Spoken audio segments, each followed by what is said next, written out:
Welcome to the LeadHERship Unveiled Summit. So excited to introduce to you our first speaker of the summit, Suzanne Ekstrom. Suzanne is a visionary entrepreneur, a worldwide CEO coach for SMEs, an author, and the brains behind Be a Smart Leader and CSEE Management. The title of her talk today is From Not Good Enough to Have the Power to Create. With this talk, you will be walking away with how to understand that your time isn't just money. It's impact, it's legacy, and it is leadership. So with that said, Suzanne, you have the floor. Excited to hear what you have to share. And I'm going to put 20 minutes on the clock so you see how much time you have left. Thank you so much, Linda, and thank you for having me on this, have this opportunity to speak on this summit. And everyone sees my screen? Yes, we do. Yeah.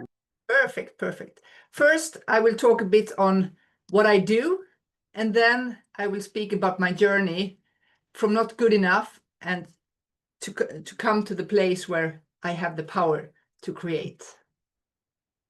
So I'm Suzanne Ekstrom, a CEO coach and the founder and CEO of Be a Smarter Leader and C Management.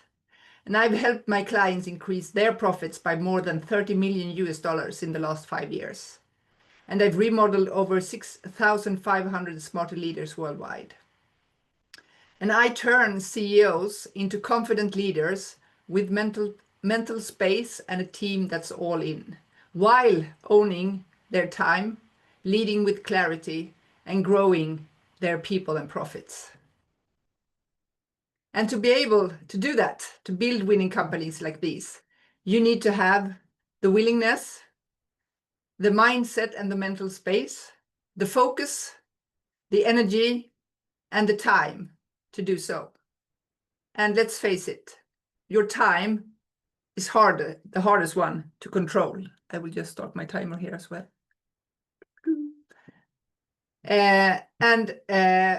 Because of that, the time is the hardest part to control. That's why this is also the first step in my coaching, to buy back time of your precious time, to start working on your business instead of being stuck in it. And together, you and I, we will buy back your time so you can lead and not being all over the place. We will create a CEO role that you will absolutely love having. We create a space for innovation and big picture planning. We create trust, structure, and sustainable growth. And we build a winning, scalable company culture. Because your people aren't just resources. They are your greatest assets. And without them, you have no company. But how did I get here? I'm 16 years old. I love basketball. I play with my high school team every day. I want to play as guard, but my coach tells me to play center because I'm tall. He doesn't explain why I can't play guard, and I slowly start to perform worse and worse because I feel I'm not good enough. I now have low self-esteem. I feel anxious to go to the training, and I'm not motivated to play anymore. One day, I just leave the team and never, ever play basketball again. In 2001, I'm on the top of the world. I'm one of the main owners of a large Swedish .com, that it was called during that time. We are almost 400 people and established in 10 countries. I'm flying all over the world, and I live in the Netherlands, where I'm starting up our Dutch office. I'm heavily invested in this company with so much passion, time, energy, and money. During a ski holiday in the French Alps, I get a phone call. Our company has suspended our payments. I'm sitting in the ski lift and tears flow down my cheeks behind my sunglasses. And a few weeks later, our CEO files for bankruptcy. I lose my job, my home, and my financial investment. I feel devastated and deeply disappointed, going from a total dream job to no job at all. But what did we do wrong? It takes a while for this to sink in. I realize that one of the main reasons of why we went bankrupt was that we struggle with productivity problems. We constantly put out fires, and at last, one of the fires caused the company to burn to the ground. To summarize, we as a company made these 4 epic failures. We failed to delegate properly. We failed to listen to our people. We failed to set up to scale successfully. And we failed to create consistent ways of working. Instead of giving up, I'm inspired to help other CEOs avoid the same leadership mistakes we made and build smarter from the start. I also realizing something vital for myself. Even if my company can sink, I will still survive. But since the basketball failure, I always tell myself that I'm not good enough. And thoughts like these, I hear that telling myself that I'm not good enough is a survival method. But hey, a survival method of what? I deeply regret not speaking up to my coach all those years ago, but I didn't know how to or what to say. And you see all the thoughts I have had, some of the thoughts. I learned an invaluable lesson about leadership and communication the hard way. It's the value of asking questions, and even more important, listening carefully to the answers. And that is what my basketball coach didn't do. He didn't ask me for my opinion. Due to poor leadership, he let a motivated team player become increasingly unmotivated, and finally leaving the team and never play basketball again. I'm now back in my hometown, and in the car one day on the way home, it dawns on me that every company I've worked with has the same problems, regardless of their size, industry, or the country they are in. And working in a company is the same as playing basketball, just a little bit more complex. You can play in different ways. Imagine that you're a coach of a basketball team and you have several good players on the team, but you don't win many games and there's a bit of chaos in the team. There are often misunderstandings between the player. Equally, you lose the ball. Some keep the ball themselves, dribble and shoot, but never pass it. Almost half of the team doesn't clearly know which position they have. It feels you are stuck. You aren't developing, which create both irritation and frustration in the team. Or you have a team that's in sync or motivated, likes playing together, and knows who does what, when and how and why. You have a set of ground rules and a game strategy. The team knows its goals and is willing to do the job, and feels like it has a great coach who leads and supports the team. You win match after match and have fun together. The same applies in business. Without this, even the best strategies won't make the cut. A great coach, like a great leader, doesn't just tell their team what to do. They ask the team for their opinion. Listening to your team, sharing your vision, and keeping everyone's focus on the ball are crucial to attracting and retaining the best. I often say culture eats strategy for breakfast any day of the week. And this is a quote by Peter Drucker. And if you don't listen to your team about their ideas, problems, etc., you won't win so many matches. In 2017, at the age of 46, I start my own company. Up until now, I have been working in the management consulting business for over 20 years. I've helped clients across various industries pinpoint the root causes of their issues, design solutions, and implement improvements to achieve operational excellence. Almost always, the problem isn't what the management sees. It's something the employees notice. So start listening to your people for real.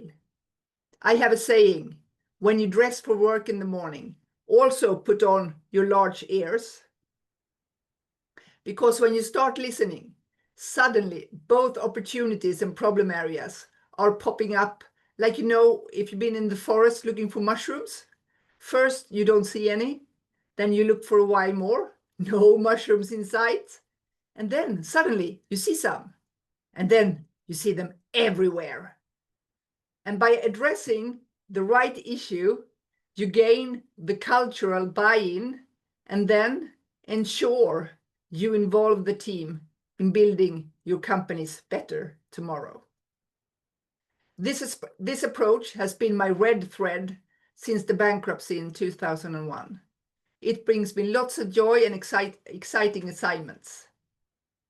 But it's not a business model that's sustainable or scalable, either time or value-wise. During the pandemic, I shift the intention of my company and I create the vision of going international, coaching CEOs in building winning companies where people love to work. My focus is growth-minded CEOs of small and medium-sized enterprises in the US, Canada, and Europe, who wants to lead with impact, elevate themselves and their people, and build something meaningful. But work-life balance is always an issue. As a single mom, it's hard to have a good balance. And also during this time, I discovered that my youngest son has both ADHD and autism, which takes my motherhood to an entirely different ballpark. He's at home 24/7, and it has been like this for 4 years. Not attending school, not participating in any social activities. It's a total catastrophe for me. I can't get my son to leave the house. He's just there in his room, on a sort of strike from life, and I have to bribe him to get him out of the house. But during a weekend course on personal development, it hits me hard. I want to fix my son, because this is not the life I was supposed to have, and that I'm actually the reason that we are stuck. Even if we have a fantastic relationship, something needs to change. I need to shift the way I both speak and listen to him. After the course, I now focus on what's important to him, not to me. And this shift in focus leads him to move to specialized boarding school and restart his life. He's happy, has friends, and he goes to school. Instead of being 4 years behind in school, he's now only 1 year behind. And any mom wants to have their kids close to them. And to help him at 16 to move 2 hours away from me is hard.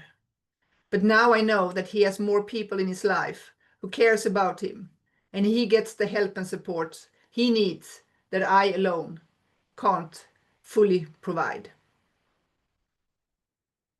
As Forrest Gump said, Mama always said life was like a box of chocolate. You never know what you're going to get. My clients, they often tell me things like, I should have been more patient. I should trust my team more. I should be better at switching off at night. All those shoulds can feel really heavy. And this often reminds me of a story, what an old Cherokee says to his grandson. A fight is going on inside me. It's a terrible fight. It's between two wolves. One is evil. He thrives on anger, envy, sorrow, regret, greed, arrogance, self-pity, guilt, resentment, lies, false pride, superiority, and ego. He continued, the other one is good. He thrives on joy, peace, love, hope, serenity, health, humility, kindness, empathy, generosity, truth, compassion, and faith. The same fight is going on inside you, my son, and inside every other person too. The grandson thought about this for a minute, and then he asked his grandfather, but which wolf win? And the old Cherokee simply replied, "The one we feed." We all carry what I call an invisible rucksack. It is full of pressure, doubt, guilt over not spending enough time with the family, stress about making payroll, frustration about things that are not moving fast enough, and that inner voice whispering, "You should be further along by now." At the same time, there is this other side of you, the part that dreams big, cares deeply, and wants to build something meaningful. That version of you exists too. And it's stronger than you think. It just needs to be fed more often. So here's a friendly poke. Feed the wolf who trusts yourself, who knows you're good enough, and sees challenges as growth, not as personal failures. Be curious about what limiting beliefs are taking up space in your mind and what is no longer serving you. Having the power to create. I will always have thoughts about being not good enough. But what I learn is that I can decide if I'm listening to them or not. I can actually stop and notice my thoughts. I can experience what those thoughts are limiting me to do or not to do, and give them up in the moment. And this makes me free to create new things. Like you have this canvas. Either you paint something new on a canvas that is already filled with a lot of thoughts, stories, and limiting beliefs, or you give them up and create what you want on an empty, blank canvas. It's simple, but in real life, it's not always easy. This is what I do for myself and help my clients do as well as a part of my coaching, because real leadership and self-leadership is not about doing more. It's about thinking better and create. And you are the creator of your life. You and only you. And when you let your old baggage go, your life will shift and new opportunities will show up for you, like those mushrooms. Thanks a lot. I've listed some places where you can find me. So I don't know if we have any questions, Linda. Yeah, let me hold on a second. If you can remove your slide, that would be awesome. Yes, I'm trying. And yes, thank you for this talk. And I got some really great notes here that I took. I didn't see any questions in the chat here, but I do have a question for you, because you brought up that slide where it showed, the old, it like had old mindset behind the person, the new mindset in the front. Yeah. And so I'm just curious if you can give us an example of how you in like today, because these things still pop up right in your head today, the good, the bad, whatever. And so how do you today recognize that you're in a mindset that you need to shift? Yeah. An easy example of one of the points I had on my not good enough slide there, that calling a prospect, a CEO in the US, for example. I'm sitting here in my home in Sweden, and I'm looking at his or her profile on LinkedIn, and I go like, oh, but I'm not good enough. Maybe he looks really, really successful already. I can't provide anything for him. And then I realized, like, what's going on here? This is not me.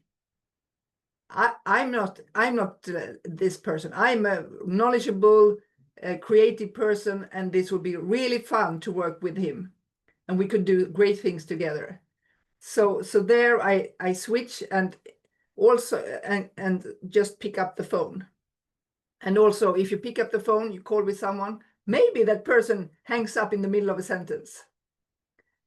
That has nothing to do with the next call you're making. You can start all over from zero. And so never collapse things with like one call when someone hang up. It doesn't mean that the next person will do that as well. Great point on that. Thank you for sharing. And then Robin asked, how was your son able to agree to leave his room and engage with life at the boarding school? I think it was both a mixture of his age. He started to be older, and that I realized I didn't include him in the family. You talk about inclusion in school and everything, but I saw that I didn't include him fully in the family because I wanted him to be like me and my other son, so to speak. And when I shifted that and started to pay attention and talk to him about things that were important to him, like having his own apartment, own fridge, for example, being able to have his own food and be by himself like he really loves, then when he started to listen. So and also to really listen to him, what he actually says, instead of just going on in your normal pace and just not paying attention. Yeah, it's interesting. Thank you for sharing that. That's awesome, because it really helps us to see how powerful it is for us to just listen to other people. Like, what do they want? And so many people become complacent in life. And is it because, like, are we creating that complacency within them? And so it's something for us to really think about. I want to thank you so much for your talk today. You do have a free gift, and I'm going to drop the link to the free gift in the chat here. And your free gift is the CEO Time and Productivity Blueprint. Why don't you share with us a little like what that is about, and then we'll also talk about your VIP gift. Yeah, it's about how you can identify your different areas. What are you investing? What are you spending? Or what are you wasting your time on? And you don't have to be a CEO to use this free gift. It's anyone can use it to see what they are actually putting their time on, and where they should put their time, but they never put time, for example. And it's based on the Eisenhower matrix. It's like 4 quadrants. So you use that to really see where your time goes, and that is often a total eye-opener. Yeah, I have a to-do list and a to-don't list. The to-don't is the things I shouldn't be doing. And so it just kind of like sets it apart for me. Okay, then you also have a free, the VIP gift is for those who upgrade to VIP. When you head over to the free gift page, there's a link for you to upgrade to VIP over there. And your VIP gift is a delegation toolkit. Delegate so you can elevate to become a CEO again. So why don't you talk to us a little bit about what that VIP gift is? Yeah, it's about how you can. Many people think they delegate, but they still keep their the control, and they want to go in and still have their fingers in the cookie jars of the what they delegated. So otherwise they can say like, oh, I'll give you sale in the UK, and then you just abandon them, and they might need more assistance. So this is a toolkit to delegate in a way that leaves both you and the person you delegate to fully confident with what are the borders of my delegation, what should I do, and no, not what should I do, what should I deliver, in what time, with what resources, and then the how is up to me to decide. So that is Awesome. A great framework for how you do it in the best possible way. Awesome. Fantastic. I know delegation is something that for me, it took a while for me to step into that. And it was because of the lack of trust. And it wasn't as much the lack of trust of the other person as it was the lack of trust of myself that I could delegate properly. And so learning how to delegate, I think, is a very big tool for us, as if we want to scale, we got to delegate. So Suzanne, thank you so much for your presentation. Truly appreciate it. And if anybody has any other questions, drop them in the chat and Suzanne can answer those. I'm going to remove you from the spotlight there. And what a great kickoff to the celebration that we have here today at the LeadHERship Unveiled Summit. So thank you, Suzanne, for that.